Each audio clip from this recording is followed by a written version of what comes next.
Nós estamos na pergunta de número 230 do livro Consolador. Nós estamos estudando o livro Consolador, estamos falando sobre iluminação, né? Já falamos da necessidade, e agora estamos no item trabalho. A pergunta de hoje ela tem como a seguinte colocação: como iniciar o trabalho de iluminação da nossa própria alma? Que pergunta interessante, né? Lembram que eu comento que todas as perguntas aqui do livro Consolador, aqui não tem nada de novo. Na verdade, tudo isso está dentro da codificação, está dentro das obras de Allan Kardec. Aqui você vai encontrar muito mais luzes, muito mais reflexões a partir daquilo que já tem na base da própria codificação, que é o Livro dos Espíritos. Essa pergunta, na verdade, é uma pergunta que está lá no próprio Livro dos Espíritos, né? Quando Kardec pergunta, né, exatamente como é que a gente pode vencer, vencer as nossas más inclinações, né? Se não me engano, é a pergunta número 919 do Livro dos Espíritos, e que Kardec pergunta, né, como é que a gente pode vencer na vida, como é que a gente pode vencer as nossas más inclinações, né? E quem dá essa resposta para nós, se não me engano, é Santo Agostinho, né? Que é o conhece-se a ti mesmo, né? E aí Kardec faz uma, se não me engano, é a 919A, né? Em que ele pergunta, né? Como é que ele faz para fazer isso? Aí Santo Agostinho escreve uma página e meia, né? E aqui é a mesma maneira, né? Como iniciar o trabalho de iluminação da nossa própria alma? Como é que a gente vai conhecer a nós mesmos? Como nós vamos trabalhar para que a gente possa trazer luz, trazer entendimento, né? Então, você percebe que é praticamente a mesma pergunta, só que colocada de uma maneira, com palavras um pouco diferentes, mas é praticamente a mesma pergunta. Vamos ver então o que o nosso irmão humano nos apresenta nessa resposta. A resposta, pelo caminho, pelo viés que eu estou tomando, ela deve ser muito parecida com aquilo que nós vamos encontrar lá no Livro dos Espíritos. Esse esforço individual deve começar com o autodomínio. Bom, primeira coisa, né, individual, né, exatamente aquilo que a gente se preconiza na doutrina espírita, o cristianismo revivido ou revivido, e que você tem ali que é um processo, a construção do reino de Deus é algo pessoal, transferível, né, a cada um segundo suas obras, como o próprio Cristo nos disse, né? Então, é um esforço individual. E deve começar com o quê? Com o autodomínio, conhecer-se a si próprio, com a disciplina dos sentimentos egoísticos e inferiores, com o trabalho silencioso da criatura para poder exterminar as próprias paixões. Vejam o que eu fiz quando eu fiz a leitura, eu dei uma ênfase no silencioso, né? Interessante, né? Porque o bem não precisa ser declarado, né? O bem ele aparece e ele tem que ser espontâneo. Afinal de contas, a mão direita não precisa ficar sabendo o que a mão esquerda faz, né? Quando Jesus termina o Sermão do Monte, ele chama os seus discípulos, ali anotado pelo evangelista Mateus, e ele conversa com os seus discípulos, no qual ele fala: brilhe a vossa luz diante dos homens, para que vejam as vossas boas obras, mas glorifiquem a Deus que está no céu. Bom, para brilhar a luz, para que você possa fazer brilhar a vossa luz, precisa que você se autoconsuma. Você precisa dar de si. Não tem como manter não se acende uma lamparina, né? Não tem como acender uma lamparina, não tem como acender uma candeia sem ter um combustível. E o combustível é o dar de si próprio, para que haja luz. Então, esse trabalho, ele tem que ser um trabalho voluntário, ele tem que ser um trabalho que não peça nada de volta, porque qual sentido, né? Se você faz alguma coisa e recebe, você está quites. Agora, se você faz alguma coisa sem esperar nada em troca, o Deus, que é nosso Pai, ele vê essas coisas. E ele vai dar recompensa de acordo com o merecimento de cada um, né? Então, esse trabalho silencioso não é também naquele intuito, não, eu vou fazer no silêncio porque ele está vendo. Não, trabalhe com vontade, com afim, faça alguma coisa, mas faça porque aquilo veio do teu coração, veio da espontaneidade, né? do seu coração, veio do carinho que você quer fazer o próximo. Uma coisa que eu comentei hoje, quando eu estava fazendo a abertura dos nossos trabalhos do Evangelho, do estudo do Evangelho, é que não tem coisa mais gratificante do que você fazer um trabalho voluntariado, um trabalho voluntário, em que você ajuda as pessoas e você tem certeza, aquelas pessoas que você está ajudando, você tem certeza que elas não têm como te retribuir, porque isso é tão bonito, você se sente tão bem, eu sinto muito bem por isso, né? Você está ajudando e você ajuda por prazer, pela vontade de praticar a caridade, pela vontade de ver um sorriso. Porque tantas pessoas se aproximam da gente com aquele cara tão cabisbaixa, triste, porque a vida não é fácil, nós sabemos bem disso.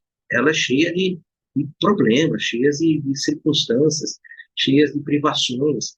E quando você tem uma pessoa assim que você consegue conversar um pouco com ela, levantar um pouco o nível dela, trazer palavras esclarecedoras, palavras de consolo, como o Espírito tem muito consoladora, trazer, conta comigo, meu irmão, eu não estou sozinho, o que eu posso fazer para te ajudar? E quando você vê as pessoas, aquele semblante muda, a pessoa tem aquele semblante muda, aquela alegria, aquele é contagiante, para mim me faz muito. Eu gosto muito de compartilhar isso com as pessoas, e isso me trouxe muita paz, me trouxe muito equilíbrio. E eu gosto de tocar nesse assunto, eu acho isso importante, né? Porque é um trabalho silencioso, não precisa. Jesus mesmo disse, né, que a mão direita faz, a esquerda não precisa ficar sabendo. E esse trabalho silencioso, ele é bonito pelo seguinte, porque você não precisa ficar esperando que alguém venha te pedir. Vai em busca. Às vezes, muitas vezes, as pessoas que são mais carentes, elas às vezes têm timidez de se aproximar. E aí você olha de longe e vê aquela pessoa e fala, poxa vida, ela precisa de ajuda. E você vai ao encontro. Isso é muito legal, muito bom, sabe? É algo que no próprio Evangelho sobre o Espiritismo, a gente fala muito, tem capítulo que trabalha sobre esse assunto, né? Que não direito não sabe o que faz a outra. É a caridade benevolente. Então, é algo muito forte, bonito, né? E por isso que quando eu coloquei assim, o trabalho, eu forcei, né, a dicção, né, silencioso de cada um de nós, por exterminar as próprias paixões. E como você pode exterminar paixões? Praticando virtudes e trabalhando com mudança de hábito, que é exatamente a proposta, né, que nós vimos ali no início. Mudança de hábito. Mudança de hábito não é fácil. Dar hábito é a coisa mais difícil que tem, porque os hábitos são coisas que nós já fizemos muitas vezes, repetidamente, e hoje elas estão no nosso inconsciente. Para tirar essas coisas do inconsciente, não é fácil. É um trabalho que tem que ter perseverança, que tem que ter vontade, principalmente vontade e desejo de mudar, desejo de fazer melhor, desejo de caminhar no caminho do bem. Nesse particular, não podemos prescindir do conhecimento adquirido por outras almas que nos precederam nas lutas da Terra, com as suas experiências santificantes. E é o que a gente está fazendo, né, gente? A gente não está utilizando aqui de uma síntese apresentada pelo nosso irmão Emmanuel, para que a gente tenha as bases, né? Ele está dando a síntese, ó, isso aqui é isso, para que a gente possa refletir entre nós, e cada um de nós aqui vai trazer as suas experiências, aquilo que a vida já ensinou, aquilo que já conseguiu conquistar, e compartilhar um com os outros, para que a gente possa, cada um, lógico, a construção do reino de Deus é de cada um, eu concordo, mas as experiências são de todos. E a gente ouvir as experiências das pessoas, isso é enriquecedor. Isso traz um conforto, traz uma visão muito mais ampla do caminho que eu tenho que seguir. Isso é muito bom. Aqui a ideia é essa. Eles trazem para nós essa visão para que, olha, se você seguir nesse caminho, a possibilidade de dar certo é muito grande. Óbvio, seu livre-arbítrio. O livre-arbítrio está sempre presente. Mas esse conhecimento adquirido que você compartilha com as outras pessoas, isso é gratificante, isso é muito valoroso. Água pura de consolação e de esperança. O que eu falei, né? E poderemos beber nas páginas de suas memórias ou testemunhos de sacrifício que deixaram no mundo. Ora, nós não estamos hoje bebendo do sacrifício do nosso irmão Francisco Cândido Xavier, de tudo que ele escreveu, de tudo que ele trabalhou. Então, vejam, são testemunhos e sacrifícios que eles deixaram para nós e também páginas das suas memórias, muitas das coisas que ele, Chico, aprendeu ali ao lado de Emmanuel, aprendeu com a espiritualidade e que colocaram. Eu, inclusive, vou fazer, depois desse share, eu vou trazer algumas palavrinhas que Chico utilizava quando ele falava a respeito disso, como nós devemos proceder para o nosso trabalho de iluminação, o nosso trabalho de autoconhecimento.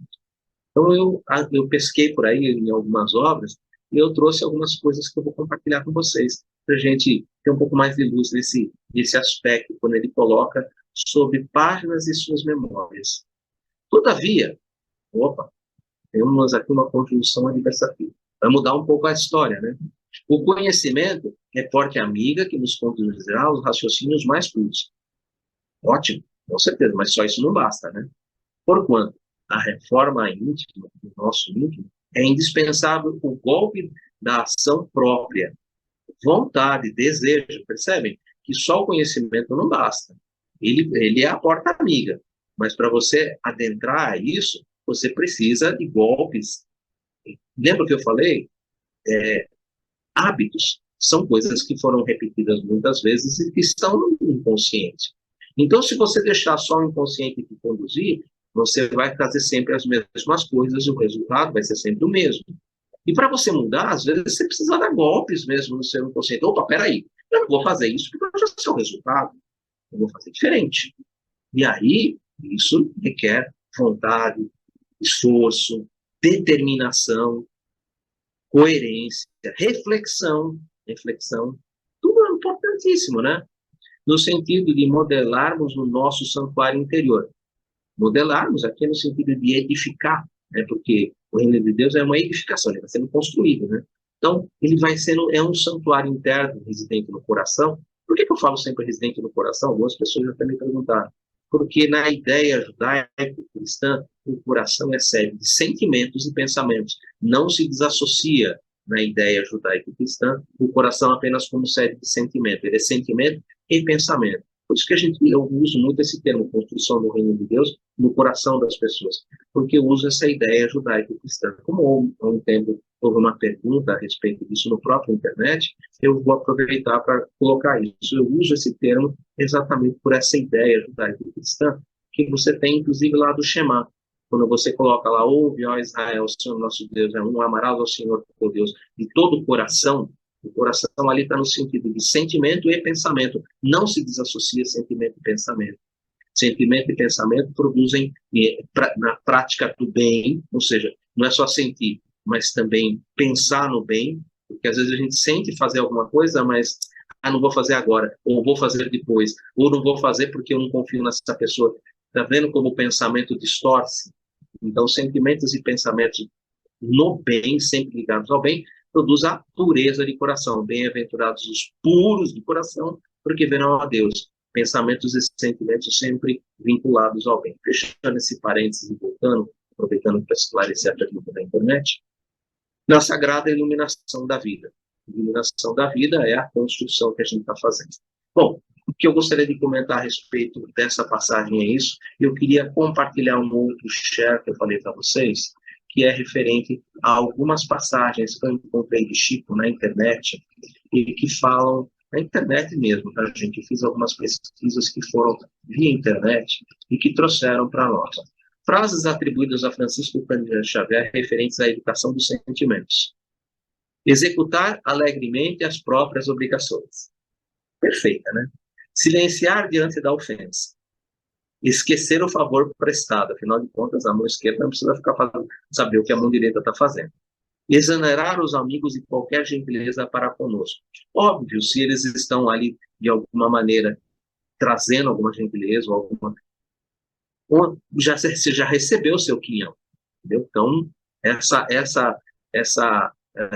faça a caridade, mas não espere absolutamente nada em troca, nada mesmo. Emudecer a nossa agressividade. Não condenar as opiniões que divergem da nossa, Nós aprendemos isso dentro da doutrina espírita, cada um está no seu ponto, né? Abolir qualquer pergunta maliciosa ou desnecessária. Isso é que a gente mais vê, e infelizmente está muito ligado a um cinismo, né? E isso isso é vigilância, tá? Isso é vigilância. Repetir informações e ensinamentos sem qualquer azedume. Ah, não entendeu? Fala de novo. Não entendeu? Usa outros artifícios para falar da mesma coisa. O bom professor não é aquele que dá aula do dia a dia, mas é aquele que explica bem, que olha para o aluno, e aí, não entendeu? Espera aí que eu vou explicar de uma maneira diferente. E aí você explica de uma maneira diferente, já entendeu? Ainda fiquei com dúvida. Eu vou explicar de uma outra maneira, e bola uma outra maneira, e vai explicando, até que você consiga fazer com que a pessoa consiga compreender o que você está falando. Cada um está num ponto, gente. Nem todo mundo vai entender na primeira, assim. Mas você precisa usar outros recursos. Use esses outros recursos com prazer. Um prazer de ensinar. Esse é o prazer do professor. É o prazer de se fazer compreender, né? Treinar a paciência constantemente, ficar cansado de falar, ouvir fraternalmente as mágoas do companheiro, sem biografar nossas dores. Não vem com aquela história assim de que a pessoa, eu tô com uma joaninha aqui no pé, você fala, nossa, então eu tenho duas, rapaz, estou sofrendo mais que você. Peraí, né? Não é por aí, né? Vamos com calma, né? Buscar sem afetação o meio de ser mais útil. Desculpar sem desculpar-se, isso é importante, né? Não dizer mal de ninguém, né? Já começou mal, né? Quando falo mal, né? Buscar a melhor parte das pessoas que nos conduzam a experiência, alegrar-se com a alegria dos outros, não aborrecer quem trabalha, ajudar espontaneamente, respeitar o serviço alheio, reduzir os problemas particulares, servir de boa mente quando a enfermidade nos fira. E isso aqui, essa daqui é uma das bem difíceis, né? Quando a gente está realmente doente, que a gente está passando por alguma coisa, a gente às vezes está com a paciência muito curta, o pavio está muito curto. E aí é que é o momento de você mostrar que você tem um pouco de fibra, né? Sentir e continuar. Eu imagino, acho interessante que quando eu leio isso aqui, às vezes eu imagino o Chico, né? Porque vocês sabem, né? Ele tinha muitos problemas, né? Tinha problema de visão, tinha uma série de problemas. Mas ele estava sempre ali, de boa mente, presente, alegre, no máximo que ele podia, presente. E nunca reclamando, mas trabalhando e sabendo ser resignado. Resignação é algo que, se eu fosse tocar nesse assunto, a gente vai ficar um bom tempo aqui. Mas ser resignado, essa seria o caminho. Confira algumas frases sobre reforma íntima para entusiasmá-lo à reforma do seu interior. São pouquinhas, né, que eu coloquei. A paz em nós não resulta de circunstâncias externas, e sim da nossa tranquilidade de consciência no dever cumprido. Afinal de contas, as leis de Deus estão em nossa consciência. E quando a gente faz alguma coisa que está contra a nossa própria consciência, inclusive contra o nosso próprio conhecimento, a consciência vem lá e olha, não é bem assim. Então, a paz está no resultado de você fazer aquilo que está dentro já do teu padrão de conhecimento e que expressão da sua própria consciência. Trabalha-te interiormente, ó. Cada um, não é para ficar cuidando da vida dos outros, né? Os seus limites e os seus obstáculos, e não os limites e obstáculos do vizinho. Não considerando os terrenos vencidos, porém, fitando as paisagens ainda a percorrer. Jesus fala sobre isso, né? Quem põe a mão na charrua e olha para trás não é digno de me servir. Ele sempre olha o que tem para ser feito, porque aquilo que veio no passado é só para você olhar e falar assim, tem coisas aqui que eu preciso mudar, tem coisas aqui que eu preciso fazer diferente. Mas não é para voltar lá, não. É para continuar e fazer diferente, né? Por isso que olha para frente. Fitando as paisagens ainda a percorrer. A tua reforma íntima é te considerar paz, porque há nelas, e nelas é a felicidade que deseja. Um erro aqui, né? Eu digitei, né? Trechos da mensagem enviada por Joana de Ângeles, foi psicografada por Divaldo Franco no livro Vigilância. E agora temos aqui só mais acho que duas, né? Não nos esquecemos de que a floresta se levantou de sementes quase invisíveis, de que o rio se forma de fontes pequeninas e de que a luz do céu em nós mesmos começa de pequeninos raios de amor a se nos irradiar no coração. É um dia de cada vez, o pão nosso de cada dia nos dai hoje. Vamos trabalhar com aquilo do dia a dia e não esquecendo que é um pedacinho de cada vez, tá, gente? Pouquinho em pouquinho. E para terminar, uma que é nem... Essa eu coloquei de propósito, né? Porque Immanuel Kant, ele é uma figura bem, vamos dizer assim, quase um pouco até contraditória. A palavra que eu acho mais boa para a gente colocar, né, para Immanuel Kant. Toda reforma interior e toda mudança para melhor depende exclusivamente da aplicação do nosso próprio esforço. Eu achei interessante Kant colocar uma coisa dessa, né? E é realmente isso, né? Porque depende da nossa vontade, depende do nosso esforço. Aquele que quiser vir após mim, renuncie-se a si mesmo. Pegue a sua cruz a cada dia e siga. Querer depende da nossa vontade e do nosso esforço. O meu comentário é esse. Desculpa do tempo ter ficado um pouco elástico, né? Mas é porque hoje a gente está com problemas aqui na internet. Eu estou transmitindo pelo meu celular que está na janela. Então, eu vou ver até onde ele atura, né? Até onde a gente aguenta. Quem gostaria de colocar alguma coisa, gente, por favor? Vou colocar um comentário, mas eu acho muito... Fala mais alto, o pessoal da internet não escuta nada. Pode dar continuidade.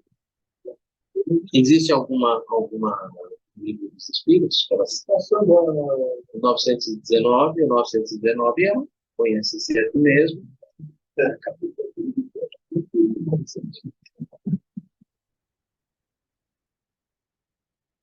Isso tudo. Ó, Qual é o meio prático mais eficaz para se melhorar nesta vida e resistir aos arrastamentos do sábio da antiguidade? Isso que você acabou de falar, conhece-te a ti mesmo. Temos toda a sabedoria dessa máxima, porém, a dificuldade está precisamente em se conhecer a si mesmo. Qual é o meio de conseguir? Fazer o que eu fazia e minha vida sobre a terra. Ao fim da jornada, eu interrogava minha consciência, passava na revista o que fizera e me perguntava se não faltava algum dever. Eu ninguém tinha nada a se lamentar de mim. E assim, consegui me conhecer e ver o que havia para reformar em mim. Aquele que, cada noite, lembrasse todas as ações da jornada e que perguntasse o que fez de bem ou de mal, pedindo a Deus que a seu anjo guardião para o esclarecer, adquiriria uma grande força para se aperfeiçoar, porque, crede-me, Deus o assistiria. Questionar, portanto, e perguntar-lhes o que fizeste e com qual objetivo agistes, em tal circunstância. Se fizestes alguma coisa que censurais em outro, se fizestes uma ação que não ousarias confessar, perguntai-vos ainda isto, se aprovesse a Deus chamar nesse momento, entrando no mundo do Espírito, onde nada é oculto, eu teria o que temer diante de alguém, examinar o que podeis ter feito contra Deus, o próximo e, enfim, contra vós mesmos. As respostas terão repouso para a vossa consciência ou a indicação de mal que é preciso curar. O conhecimento de si mesmo, portanto, é a chave do progresso individual. Mas, direis como se julgar? Não se tem a ilusão do amor próprio que ameniza as faltas e as desculpa? O avarento se crê simplesmente econômico e previdente. O orgulhoso crê não haver senão a dignidade. Isso é verdade, mas tem um meio de controle que não pode desenganar. Quando estiverdes investindo sobre o valor de uma de vossas ações, Perguntai-vos sobre uma fortificaria que fosse feita por outra pessoa. Se as redes rurais de novo, ela não poderia ser mais do que um gosta. Porque Deus não tem duas medidas para procurar saber também o que pensam os outros a respeito. E não negligencieis a opinião dos vossos inimigos. Porque não tem nenhum interesse em dissimular a verdade. Verdade? E frequentemente Deus os coloca ao vosso lado como um espelho, para vos advertir com mais riqueza, o faria um amigo. E aquele que tem vontade de se melhorar, explore, pois, sua consciência a fim de arrancar dela as más tendências, como arranca as más ervas do seu jardim, e faça o balanço da sua jornada moral, como o marcador faz o seu período de lucro, quando asseguro que a um lhe resultará mais que a outro.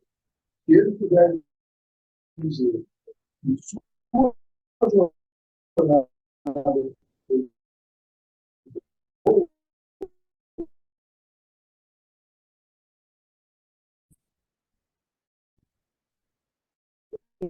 pode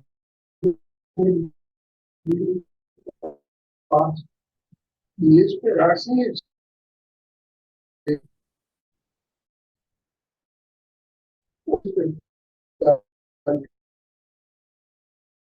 Pode dar alguns minutos para conquistar o alvo que você possa suportar as fadigas e as privações do americano. Pois bem, que é esse repouso de alguns dias, preocupado pelas enfermidades do corpo, ao lado daquele que espera o homem. Então, vale a pena de fazer alguns esforço? Feito muito, dizem que o presente é positivo e o futuro incerto. Ora, eis aí precisamente o pensamento que estamos encarregados de destruir de volta, porque desejamos vos fazer compreender esse futuro de maneira que ele não possa deixar nenhuma dúvida em vossa alma. Por isso, Deus chamando vossa atenção para os fenômenos de natureza, a impressionar vosso sentido. Depois, voltemos instruções que cada um de vós se acha encarregado de divulgar. Foi com esse objetivo que editamos o livro do Espírito. Muito bom, muito bom. Um dos trechos em que ele comenta aí, ele fala exatamente sobre um processo que nós, dentro da doutrina espírita, nós falamos sobre nós espíritas, né? Reconhece-se o verdadeiro espírita pelos esforços que faz em domar as suas más inclinações. Esforços está ligado à vontade, está ligado ao desejo da prática do bem, desejo de mudança de vida. Esses esforços, eles são constantes, não são trabalhos que são realizados numa única intenção, mas em muitas. O processo de depuração do espírito é um processo constante. Uma pessoa muito amiga minha, agora há pouco perguntou, né, se, um pouco entristecida, né, se ela achava que ela estava trabalhando, estudando, mas que ela não estava conseguindo ainda alcançar um potencial em que ela poderia, vamos dizer assim, sentar, tá, fazendo um diálogo fraterno, uma conversa mais assim estruturada de um determinado ponto do Evangelho, né? E aí eu lembrei para ela que a doutrina espírita é uma doutrina reencarnacionista. E se ela é uma doutrina reencarnacionista, significa quer dizer que nós, espíritos, encarnados ou encarnados, somos espíritos,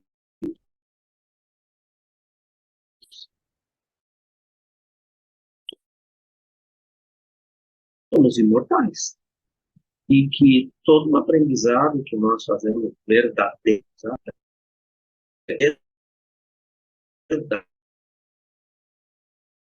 E para o espírito jamais retrograr. Então, se você realmente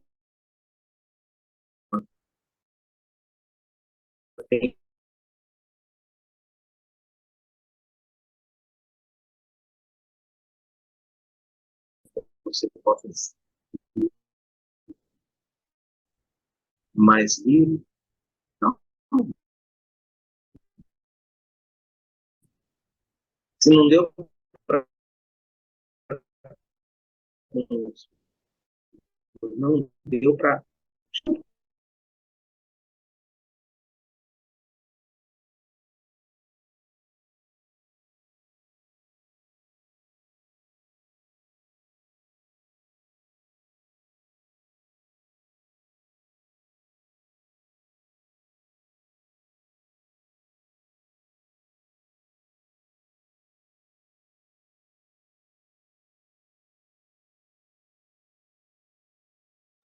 Sem som, Edu.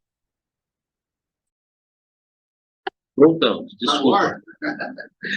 Desculpa, mas a internet daqui está complicadérrima. Vamos ver se a gente consegue. Só para arrematar essa questão, tem aqui uma dica, porque nós estamos aqui falando da iluminação, né? Iluminação do Espírito. Né? Tem uma dica que eu encontrei aqui por acaso. Deus fala conosco no silêncio das nossas almas. Natanael, a Meg Hamilton. Muito bom. Deus fala conosco no silêncio das nossas almas. Da onde Natanael tirou isso? O que é orar? Orar é pensar em Deus, aproximar-se de Deus, colocar-se em comunicação com Deus. Vamos voltar lá para Jesus. O que Jesus falou? Orar era, entra no teu quarto, fechando a porta, ali em secreto, coloca seus pedidos a Deus e Deus em secreto te atende. Bom, entrar no teu quarto.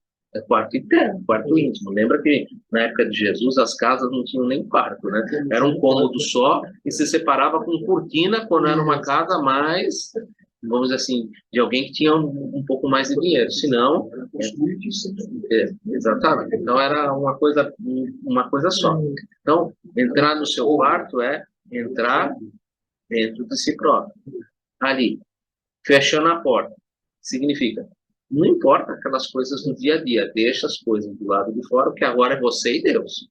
E ali, em secreto, é exatamente o que Natanael colocou. Ou seja, é você com Deus. Não precisa botar no megafone, que nem a gente viu lá o publicano e o outro lá. Não, porque eu sou bom, porque eu não sei o que lá, vou nas esquinas. Não, é você e Deus, é em pensamento.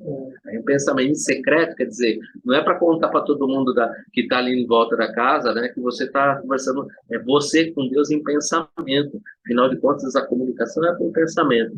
E Deus, em secreto, em pensamento, ele te inspira. Entendeu? Então, o que Natanael colocou mesmo? Vamos voltar lá?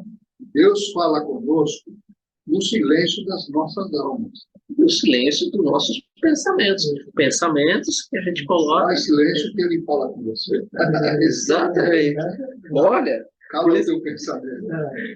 Então, veja que está bem dentro daquilo que a gente coloca, preconiza, tanto dentro do capítulo, acho que é 27, né, do Evangelho segundo o Espiritismo, que é pedir o interesse, se não me engano, e aquilo que Jesus coloca ali no Sermão do Monte, quando ele fala ali no capítulo 6, ele fala da prece, né? Tu, quando orares, e aí ele coloca, vai no teu quarto, fecha a porta, não faça como os fariseus que ficam nas avenidas, nas esquinas, fazendo para todo mundo que você está orando, né? Já recebeu a tua recompensa, né?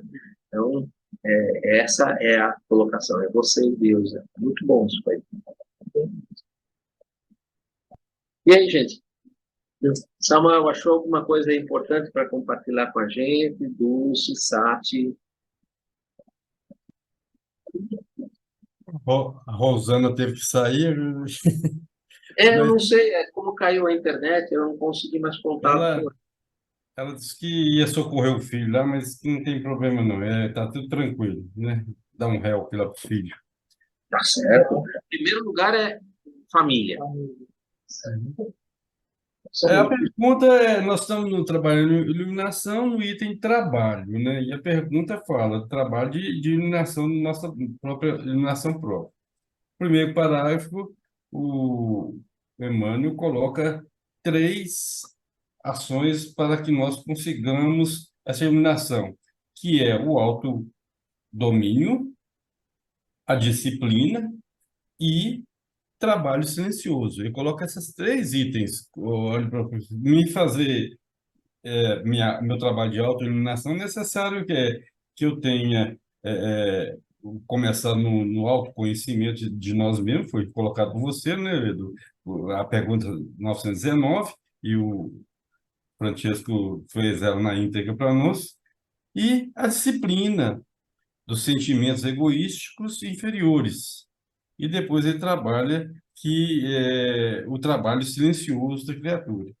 No segundo parágrafo, muito mencionado por você também, comentado, nesse particular podemos prescindir dos conhecimentos adquiridos de outras almas.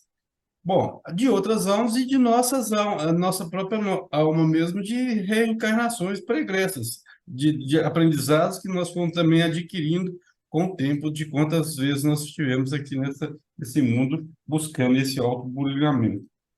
E ele fecha o terceiro parágrafo, que é só com muito trabalho, que é o nosso subitem aqui é trabalho, é só com muito trabalho, esforço próprio, é que nós alcançaremos essa autoiluminação. Essa vontade que está colocada lá no livro Pensamento e Vida, né, no capítulo 2, se não me engano, lá, que é o item da vontade. É uma direção que, se nós não seguirmos ela com afinco, com devoção, nós não conseguiríamos nada nessa vida. Eu acho que está muito bem colocado, graças a Deus, aqui. O Emmanuel foi muito feliz na resposta. E você também, Edu, e eu tomei com os comentários. Eu que agradeço, obrigado por lembrar. Eu tinha esquecido do Pensamento e Vida. Pensamento e Vida fala sobre o item vontade, é um ponto que é importante para a gente refletir, quem puder. O livro Pensamento e Vida é um dos livros mais importantes dentro de todo estudo doutrinário. Ele é um livro que, segundo Emmanuel, é uma cartilha. Olha, gente, cartilha, está lá na introdução do livro, tá? Que quando as pessoas chegam ali nas comunidades espirituais, né, nas cidades ou comunidades espirituais, o nome que você preferir dar, eles ali, aqueles que desejam, né, porque lembra, está no seu querer também, né, quem vê o próprio primeiro livro da obra de André Luiz, vê que ali as pessoas que queriam ir no ministério ali do trabalho, né, pedir um trabalho, pedir uma posição, pedir algo para servir, né, em alguma coisa, né, está no seu querer, né, não há imposição, não há imposições, há livre-arbítrio, para que as pessoas possam fazer as suas escolhas. E nesse querer aí, quando as pessoas se integram, não, eu quero conhecer um pouco mais do que é a vida espiritual, do que é o espírito, né? Como eu posso, né, adquirir um pouco mais de virtudes, de conhecimento, de desenvolvimento espiritual. Aí eles pegam e te dão esse livro, que é uma cartilha. Segundo eles, é uma cartilha, imagina, né? Imagina, quem lê o Pensamento e Vida vai perceber que ele é um livro extremamente sintético. É um livro que, eu digo para vocês, eu não me atreveria a colocar ele para estudar, porque ele é muito denso, muito, muito denso. E para cada capítulo, temos que fazer seminários e seminários para estudar. É muita coisa, tanto que ele é uma cartilha que é estudada no mundo espiritual, mas são, assim, mestres, né, nessa área, que as pessoas que querem, né, entram nessas aulas e cada capítulo é estudado ali por um tempo. Imagina que esse tempo é um tempo bem grande, tá, gente? Para um capítulo, né? Imagina, então, é um livro realmente muito denso, muito denso. Mas que, eu diria que, como Paulo e Estevão, esse é um livro de cabeceira. Aquela que, a pessoa que, eu estou vendo, ouvindo essa palestra, esse nosso diálogo pela primeira vez, um estudo do livro, tipo Livro Consolador, por onde eu começo? Poxa vida, a primeira vez que eu estou chegando aqui no Espiritismo, estou ouvindo essas pessoas conversar, Me interessei um pouco por onde eu começo. O primeiro lugar que você começa, primeiro ponto, é o Evangelho segundo o Espiritismo. Mas não vai ler o Evangelho do começo, não. Você vai primeiro começar do último capítulo. Chama-se Preces. Leia esse último capítulo, porque o último capítulo do Evangelho segundo o Espiritismo, que é o de Preces, ele é um apanhado geral de todo o Evangelho segundo o Espiritismo. Dentro desse capítulo é um apanhado geral. Não tem só preces. Tem comentários de Kardec referente a cada prece que ali é apresentada e a cada momento em que aquela prece é utilizada. Então comece pelo 28, depois você lê o restante do Evangelho segundo o Espiritismo. Ah, mas eu sou mais técnico. Ótimo, você é mais técnico? Então, leia o Livro dos Espíritos. O Livro dos Espíritos é a base onde toda a doutrina espírita foi sedimentada, construída. Ela foi construída sobre o Livro dos Espíritos. O Livro dos Espíritos, ele é o livro que dá apoio a todo o restante da obra. O Livro dos Médiuns, o Evangelho segundo o Espiritismo, o Céu e o Inferno e a Gênese. Os 4 livros, eles nascem no Livro dos Espíritos. Então, o Livro dos Espíritos é um livro de perguntas e respostas igualzinho a esse que a gente está estudando, o Consolador. E ele é um livro técnico. Agora, eu gosto mais da parte evangélica, o Evangelho segundo o Espiritismo. Já li o Evangelho, já li o Livro dos Espíritos. Como é que eu posso ter uma visão um pouco mais abrangente, conhecer um pouco mais alguns pontos que são importantes dentro da doutrina? Leia Paulo e Estevão. Paulo e Estevão é uma literatura quase que imprescindível para você conhecer um pouco mais de como tudo isso começou. Porque se o Espiritismo é o Consolador prometido, ele é o cristianismo revivido. Então você precisa ter uma noção de como o cristianismo começou, como essa ideia, como essa semente trazida ali pelo Cristo cresceu e frutificou e trouxe os frutos que nós temos hoje. Então, Paulo e Estevão, importante nesse aspecto. Eu quero conhecer um pouco mais do como é a vida espiritual, todas as obras de André Luiz, e principalmente o livro que nós citamos, aí, que foi citado pelo nosso irmão Samuel, que é o Pensamento Divino. Então, essa é a ideia. Se você está ouvindo essa palestra, ouvindo esse diálogo que a gente está fazendo pela primeira vez, esse seria um caminho.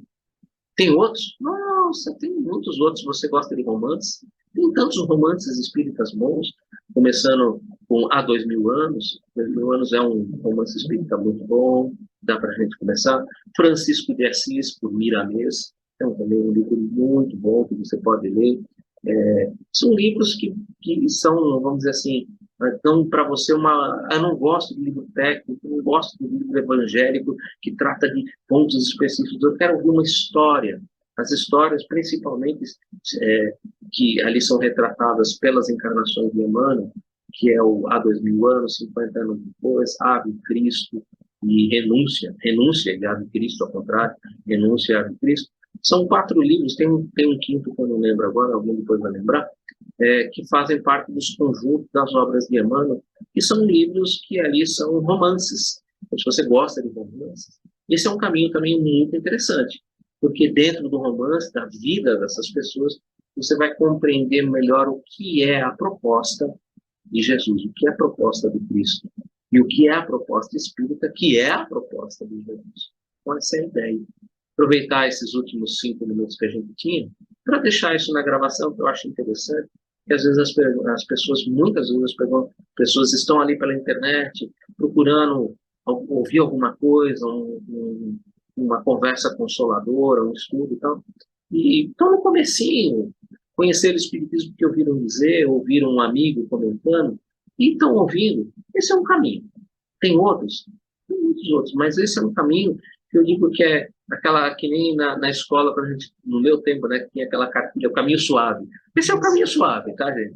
Que dá para você ir tranquilo, sem você se estressar, e tem muitas escolhas. Você tem muitos pontos para você caminhar e reviver aquilo que o Cristo veio nos apresentar e construir a iluminação, o reino de Deus no coração de cada um de nós.